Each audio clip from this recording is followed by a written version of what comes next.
Hi, StageBuddy.com theater editor Dave Lefkowitz here with my hot theater picks for this week, September 9th through the 12th, 2013.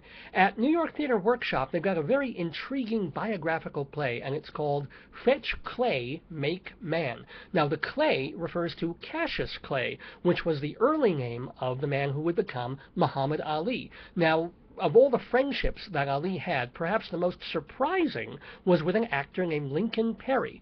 Lincoln Perry was in a lot of early movies playing a character named Stepin Fetchit, who was really a pre-Amos and Andy, black, shuffling, very sort of negatively associated black character. And yet, hey, he was making a living in Hollywood, and he was also discovering Islam. So he and Ali had a lot to talk about, and they do so in the play Fetch Clay, Make Man, opening Thursday at New York Theater Workshop. Also opening Thursday and kicking off the Signature Theater Company season is a new play by the late playwright Horton Foote, the late and great and Pulitzer-winning playwright, the guy who wrote the screenplay for To Kill a Mockingbird. That Horton Foote has a play called Old Friends. It's set in Texas, surprise, and it's all about feuding families there. And it features, check out this cast, Lois Smith, Vianne Cox, and Betty Buckley. Huh? Signature Theater Company with Old Friends.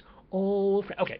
At the Public Theater, this sounds really amazing. Mike Daisey, who's probably the most famous monologuist since Spalding Gray, he's doing this huge epic thing. He's doing a different monologue every day of the week for a month. It's called All the Faces of the Moon. It opens Wednesday, which happens to be September 11th, and the show that day is called The Naked Emperor is Still Laughing. Well, whether you're laughing or crying, this is StageBuddy.com's Dave Lefkowitz saying, please go to a show.